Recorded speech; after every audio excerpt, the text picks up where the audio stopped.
Hello everybody, Assassionator back with another Halo Infinite weekly update video for week number 156. So we have a new operation called The Great Journey. It'll be live from November 5th to December 3rd, which is 4 weeks. Now you'll notice with this operation, it is heavily Halo 2 inspired, with a new weapon, the throwback maps and settings, the operation pass, the instant purchase bonus, a playlist, the exchange content, and the premium cosmetics. Now, premium cosmetics obviously means the paid for ones that will be in the shop that I'll talk about later. So there's a lot going on right now, so let's go ahead and get right into it. We're going to start off with the operation. So I already said The Great Journey. I'm already level 5 or tier 5 out of the free 10 tiers. Let's see what we get. So usually the number 1 is a nameplate emblem bundle set. So luckily I guess finally we got something better, which is this charm with the energy sword on there. So overall I like that better than the nameplate emblem bundle set. Those have been kind of weak. Not saying that this one's wow, but to me it's better than any of those. At tier 5 you get the knee pads. Moving on up, the chest piece at level 10. Not too bad looking. A armor coating, cross core armor coating, cloak of honor. Looking to see where the red is. I don't see any red on this one. Maybe it's underneath his boots. But that's at tier 15. Tier 18, you get the left and right shoulder pads. And then tier 20, you get the helmet, along with the helmet attachment. Alright, moving on next. We're going to go to multiplayer. So in here you can see that the featured mode is Delta Arena. Now Delta Arena is basically, I mean, how can I say it? They're basically trying to take it back to Halo 2, because the movement system has changed on this playlist, where you have increased jump height and they disabled sprint and clamber. So those of you people who say, hey, you don't think that sprint belongs in Halo, this will be the mode for you right here. Now on top of that, you'll also have 7 community made maps inspired by previously released Halo games. So a whole lot going on in this playlist. I have not gotten into a match yet, but I plan to as soon as I guess post this video. The other, I guess, playlist will be this third-person firefight King of the Hill. So in here, basically you're playing in third person. The first time you get to play Halo in third person for the whole match. Not just when you're getting in a vehicle or using like a turret or anything. It'll be the whole match. I played a few of these. It was a bit different. I played it on my cell phone because I was streaming it, so it wasn't as good as when I played in person. So I'm going to check that out before I go ahead and talk really much about it. But overall, I thought it was different. Everything that you get to do in there, it felt a little bit different, but still familiar. I just was kind of thrown off because I've been playing a lot of I've been playing a lot of Call of Duty. So the buttons, I kind of had to re-get into that. But the good thing is third-person camera functionality has also been added into Forge and custom games. So if you like it in here, you might want to go and check out some of those. I guarantee that there's some people out there putting out some good third-person, I guess, modes. Now, in here also, we have rank changes. So in rank, there are 2 brand new multiplayer maps. One called Fortress, the other one called Inquisitor, which is basically the midship reimagined. So they brought in a couple, they're going to be removing a couple. So they're removing from Rank Slayer, Cliffside, and the Pit. And then they're removing from Ranked Arena, Argyle from Capture the Flag, and Interference from King of the Hill, Slayer, or Strongholds. So those are being removed from Ranked.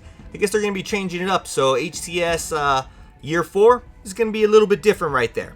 Now, on top of that, we did get a brand new weapon. An all-new weapon, and I'm not talking about a model for a current weapon. It's an all-new weapon. It's called the MA5K Avenger, which to me it kind of looks like the AR, but it's a bit different. It is an automatic submachine gun with a high rate of fire, most effective at short-range encounters.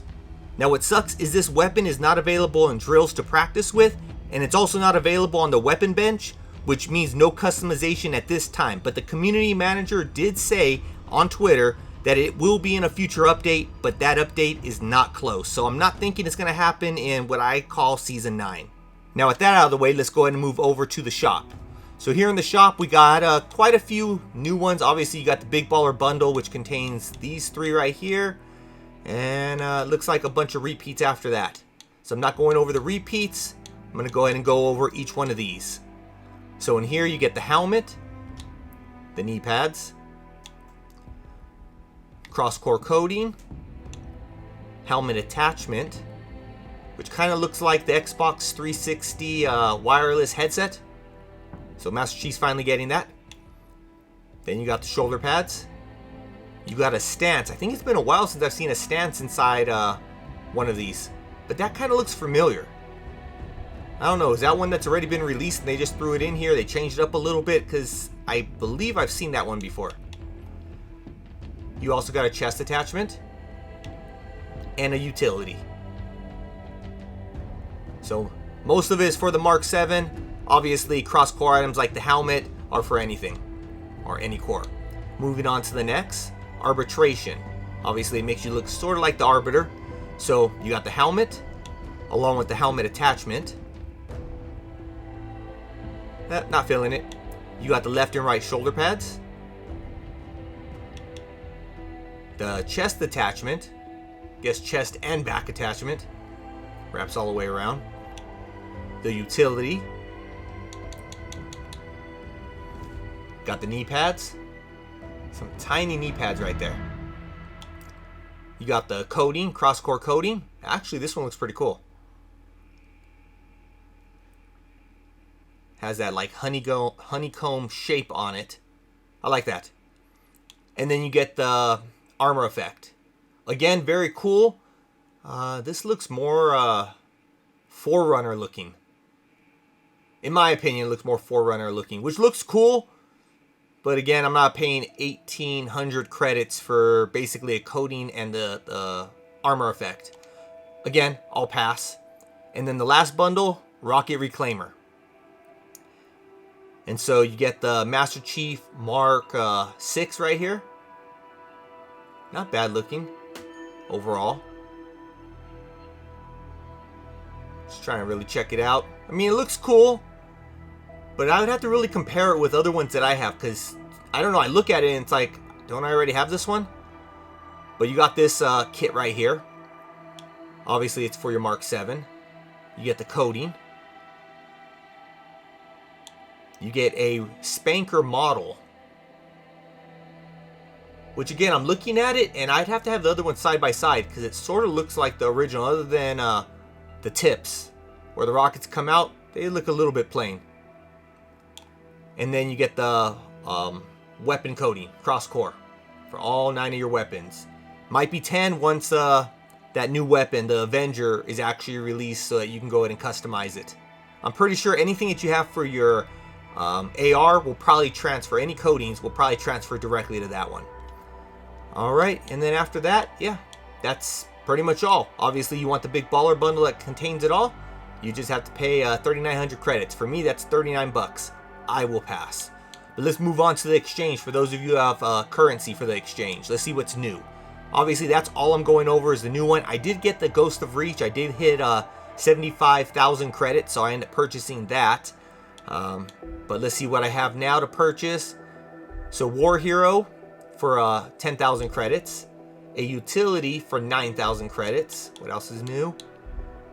You got this, I don't know, make Master Chief look like he has a unicorn piece on the front of his helmet. But that one's 4,000, so that's the cheapest. That's probably what I'm the closest to, but let's see. Let's see, anything else? Nope, nothing else is new. But I think I'll probably get, yeah, probably the 4,000. And probably this War Hero will probably be what I'm able to get before the end of this operation. We'll see. Maybe I'll start working my way towards this one. But we'll have to see what ends up happening there. So that's the exchange right there. Now that I go ahead and back out of there, there are some more Halo news. And so when I'm talking about more Halo news, on November 9th, which is only a few days away, the Halo 2 E3 2023 demo will be available for us to play.